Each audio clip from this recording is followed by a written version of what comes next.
तेरा हूँ ऐ रब, सुनता तेरी बात, जो बता दी तेरा प्यार। मैं ईमान के साथ आता तेरे पास, तेरा ही हूँ तलबगार।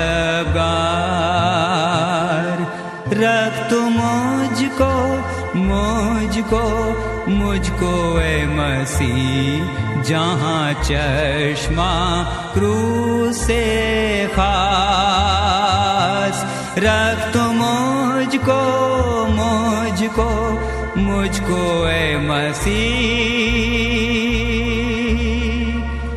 अपने जख्मी पहलू पास।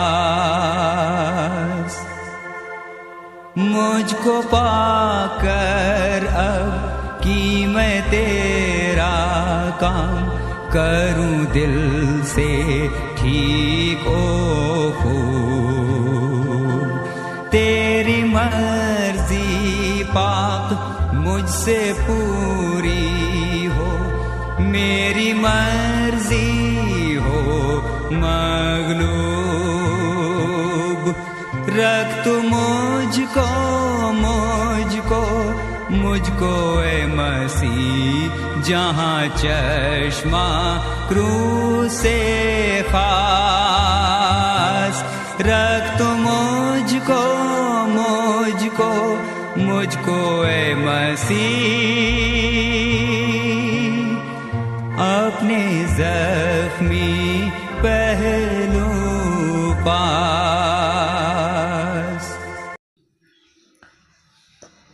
शिष्यता की कसौटी क्रूस आज का ये विषय है। वर्तमान समय में हम देखते हैं कि चारों तरफ हमारा समाज में एक विशेष धारणा यही रही है कि सब धर्म एक समान है। यदि मनुष्य किसी धर्म का पालन निष्ठापूर्ण समर्पण से करे तो वह स्वर्ग प्राप्त कर सकता है। उसका मुख्य कारण यही है कि हम मसीही क्रूस कथा को संसार के अन्य मनुष्यों तक पहुंचाने में ही नहीं, लेकिन स्वयं अपने विश्वास को भी क्रूस पर पूर्णतः केंद्रित करने में असफल ठहरे हैं।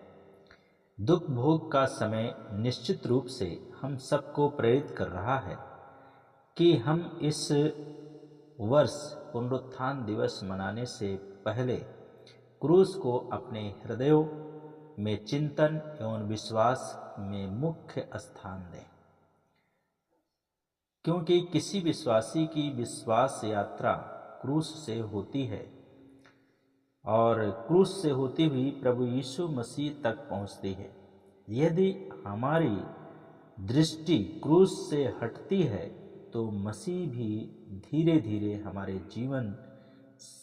हमारे जीवन से जो विश्वास है वो लोप होने लगता है। हमारे जीवन का जो विश्वास है वो धीरे धीरे लोप होने लगता है। लेकिन पौलुस ने कहा है, मैं क्रूस के अतिरिक्त कुछ नहीं जानता, मैं क्रूस के अतिरिक्त कुछ भी नहीं जानता हूँ। हमें भी यही कहना चाहिए कि हम क्रूस के अलावा और कुछ नहीं जानते हैं। शिष्यता की कसौटी में क्रूस जो हमारे जीवन का है, एक पहली बात है वो क्रूस ही विश्वास का आधार है।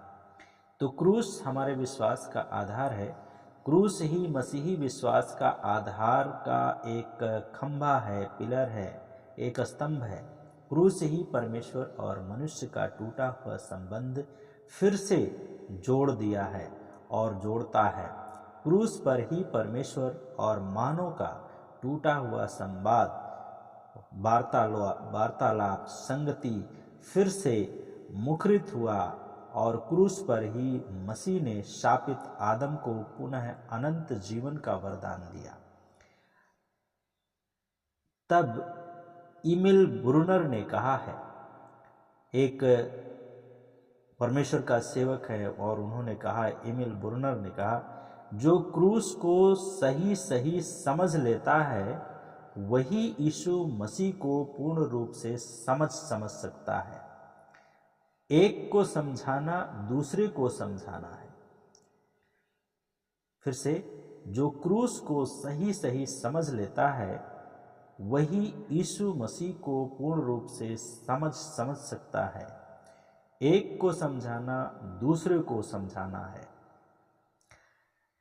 बचपन में कांच के दूरबीन को तनिक सा घुमाने में एक नया दृश्य हमारे सामने उभरता था और हम रोमांचित हो उठते थे।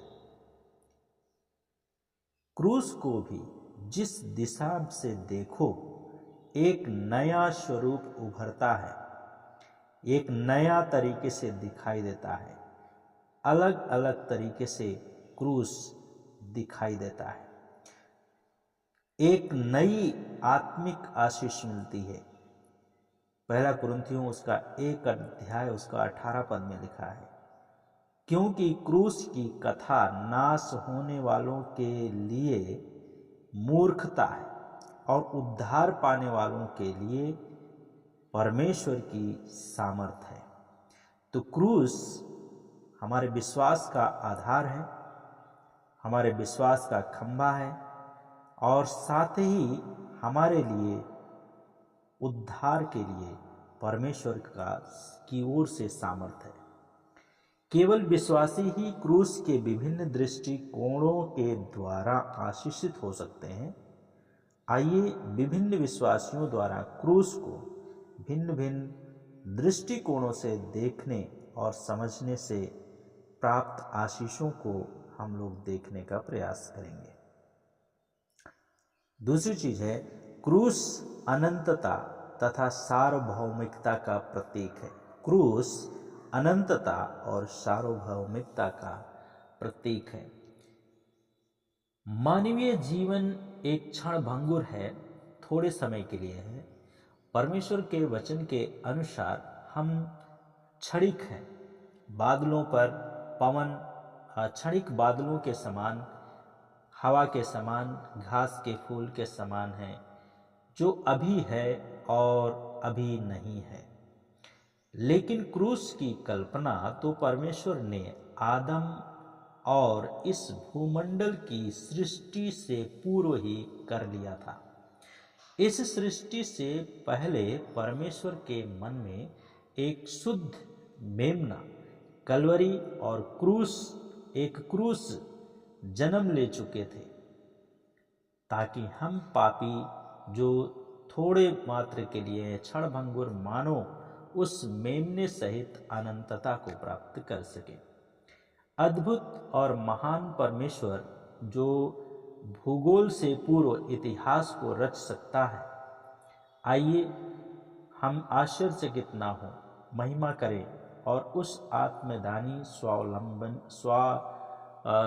स्व बलिदानी परमेश्वरीय प्रेम की, जिसके द्वारा हम क्रूस पर परमेश्वर के प्रेम को देखते हैं। परमेश्वर का जो प्रेम है वो अनंत है और क्रूस भी अनंत है, जो सृष्टि के पूर्व हमारा उद्धार का चिन्ह बनकर खड़ा है। और प्रकाशित वाक्य 13 का 8 में हम लोग पढ़ते हैं, और पृथ्वी के सब रहने वाले जिनके नाम उस मेमने के जीवन की पुस्तक में लिखे नहीं गए, जो जगत की उत्पत्ति के समय से घात हुआ है। तो परमेश्वर का जो मेमना है, प्रभु यीशु मसीह जो है, वो जगत की उत्पत्ति के समय से ही वो घात हुआ है, ये बाइबल हमें बताती है। तो मेमना प्रभु का मेमना घात हुआ जगत की उत्पत्ति से। प्रभु का मेमना क्रूस है, ये महिमा में घात हुआ जिस पर आदि से प्रभु का मेमना। सर्वज्ञानी परमेश्वर ने जब मनुष्य के पाप की दुर्बलता को जाना, तभी उसने उस दुर्बलता के तोड़ के रूप में क्रूस को भी निश्चित कर दिया। समय के काल चक्र के मध्य में एक क्रूस अनादि काल से छुपा हुआ है। क्रूस अनंत कालिक है। क्रूस सृष्टि में हर जगह उपस्थित है। केवल देखने वाली दृष्टि चाहिए। सूर्य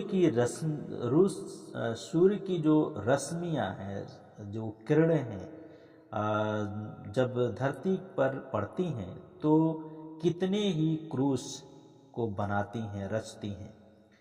भवन की जालियों में से कई क्रूस आप देख सकते हैं। फोटो से निकलते फ्रेमों में क्रूस दिखता है। दृष्टि घुमाइए और खोजिए कितने क्रूस चिन्ह आपके निकट ही विद्यमान हैं। आप क्रूस को देखने की इच्छा से देखिए। जहाँ जहाँ संधि स्थल है वहाँ एक क्रूस आपको दिखाई पड़ेगा। क्रूस है क्या? यह मनुष्य और परमेश्वर का संधि स्थल है। क्रूस है क्या?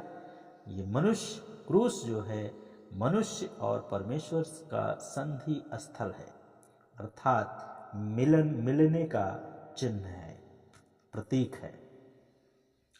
कहा जाता है कि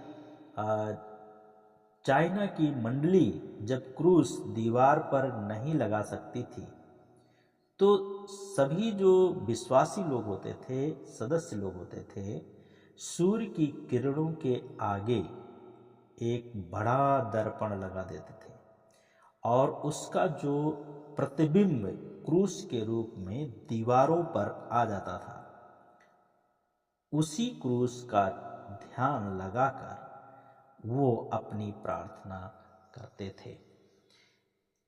यदि मनुष्य कोमल हो प्रभु का स्वर सुनने को, तो यह क्रूस, यह आत्म बलिदानी स्वभाव हम मनुष्यों में भी छिपा है। धर्म जाति की दीवारों को तोड़कर परमात्मा ने प्रत्येक संतान में अपने इस स्वभाव के अंश को सौंपा है।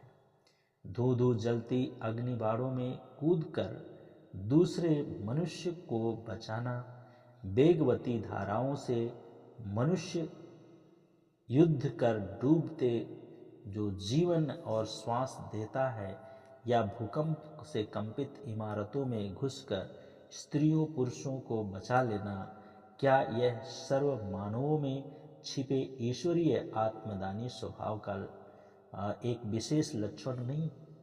आत्मदान जिसका प्रमुख प्रतीक और एकाकीपूर्ण प्रतीक केवल महिमा में क्रूस है।